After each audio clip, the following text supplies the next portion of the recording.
అన్ని కీళ్ల సంబంధిత సమస్యలకు రీజనార్థోస్పోర్ట్ హైదరాబాద్లో అధునాతనమైన సర్జరీ లేని వైద్యం. అక్కడ పెద్దాయన చుట్టూ కోవర్ట్లు చేరిపోయారా? ముందేమో అన్నా నీకెందుకు మేము ఉన్నామని బిల్డప్ బాబాయిల్లా మాట్లాడేస్తూ వెనక బాగా లోతుగానే గోతులు తీస్తున్నారా? చివరికి పెద్దాయనకు ముందు నుయ్యి వెనక గొయ్యి సామెతను గుర్తు చేస్తున్నారా? ఆయనకి ఘర్ వాపసి అంటూ జరుగుతున్న ప్రచారం వెనక కూడా ఆ కోవర్టు బ్యాచే ఉందా? ఇంతకీ ఎవరో సీనియర్ లీడర్? ఏమా వెన్నుపోట్ల కథాకమ్మిషు. నిజామాబాద్ జిల్లా బాన్సువాడ ఎమ్మెల్యే పోచారం శ్రీనివాసరెడ్డి టార్గెట్గా గులాబీ పార్టీ పావులు కదుపుతోందా అంటే అవునన్నదే ఆయన సన్నిహిత వర్గాల సమాధానం.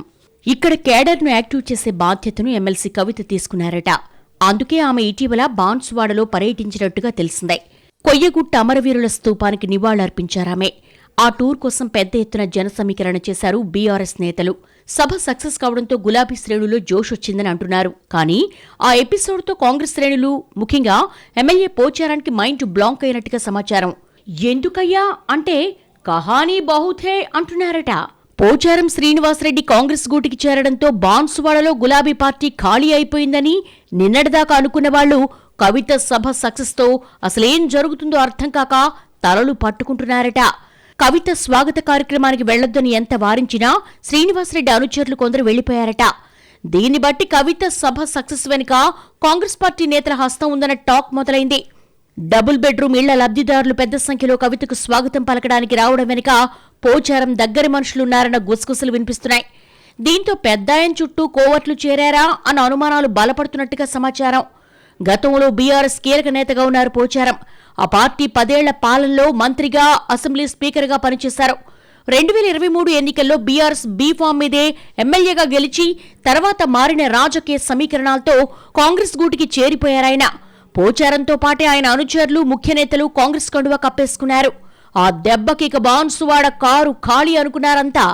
ఇక పోచారం సీనియారిటీని గుర్తించిన సీఎం రేవంత్ రెడ్డి ఆయన ప్రభుత్వ సలహాదారుగా నియమించి కేబినెట్ హోదా కల్పించారు.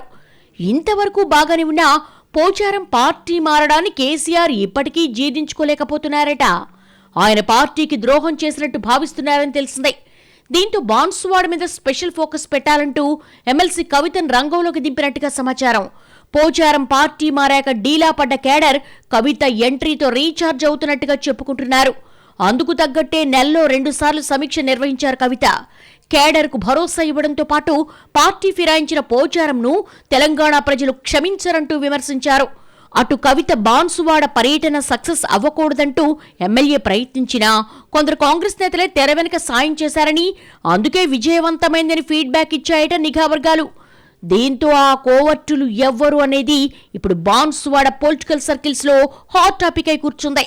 కవిత బాన్సువాడ పర్యటన సక్సెస్ కావడంతో పోచారం మళ్లీ ఘర్ వాపసి అవుతారన్న ప్రచారాన్ని సైతం చేయిస్తున్నారట ఆయన వ్యతిరేక వర్గీయులు. ఈ పరిస్థితుల్లో తన చుట్టూ అసలేం జరుగుతుందో అర్థం కాక మాజీ స్పీకర్ సతమతమైపోతున్నట్టుగా సమాచారం.